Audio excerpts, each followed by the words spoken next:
Hey everyone, this is Tech Tips 92 coming at you here again with another video. This video is just going to be a pretty quick one. I just want to show you a couple of tips on how to make your computer boot a little bit faster. In another video I showed you how to make your Windows 7 machine run faster overall, but this is just to increase the speed of your boot time so that you can get to your desktop faster. What you're going to want to do is you're going to want to go to the Start menu. And in the bottom here, you're going to want to type in msconfig, and that'll bring up this here. You're going to click on that, which will open the system configuration box here. The first thing you're going to want to do is you're going to want to go over to boot, and you're going to want to check this box.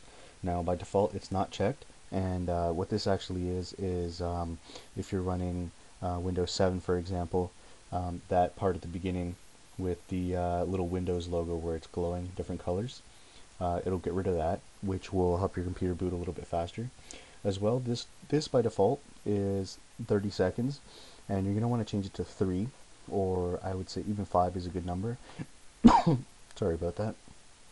And what essentially this is the amount of time that you have to select boot options at the beginning. Now, if you're not the kind of person that's doing any sort of dual booting operating system, or the kind of person that needs to go into the BIOS a lot, then you definitely want to reduce this, because this is just time that you don't need at the beginning. 30 seconds is a bit much. Usually I actually only have it set to about 10 seconds, but right now I have it set to 3, so it'll boot even faster. The next thing you're going to want to do is you're going to want to go over to the Startup tab over here.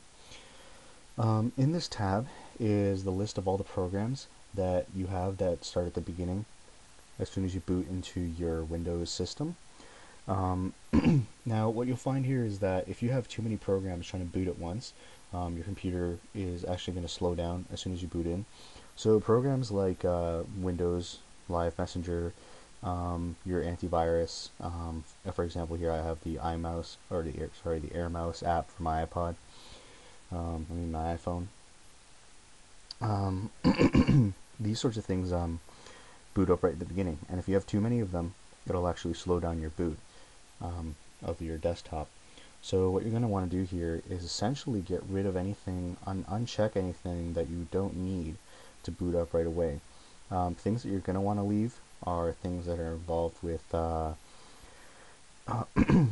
security, such as, for example, here I have Spybot, as well as your antivirus. You're going to want to leave.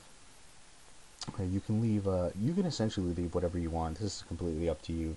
But for example, I disabled Adobe Reader and Acrobat, Microsoft Office, Google Update, iTunes, Windows Live Messenger, QuickTime, Skype, all these things, because they don't need to boot right away.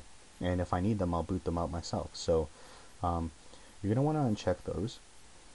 And once you're done that, you're going to apply, and you're going to hit OK. Now, like you see here, you're going to have to restart your system. So go ahead and do that, and once that's done, you'll find that your computer should be booting a lot faster. Another thing that I do recommend that while you're doing that is, like you see my desktop background here, I have it set to a solid color so that my computer doesn't have to load an image when it's booting to the desktop. Now, keep in mind, these tips aren't just for people with older computers. I can show you right here that this is in fact a decent setup I have here for a laptop. Keep in mind. Now, I don't have the processor overclocked right now, and because I need to get a cooling pad for this laptop. But you can see here it's running with 8 gigs of RAM and a Core i7 processor. Now, like I said, this is for any computer, so if you're finding that you aren't patient enough at the boot time, or with the boot time of your computer, these are great tips, and it'll definitely help you out a lot. So don't forget to comment, rate, and subscribe, and if you want to see any videos about anything related to computers in the future, don't forget to leave a comment or send me a message directly, and I'll try and do it as soon as I can. Alright, thanks a lot, guys.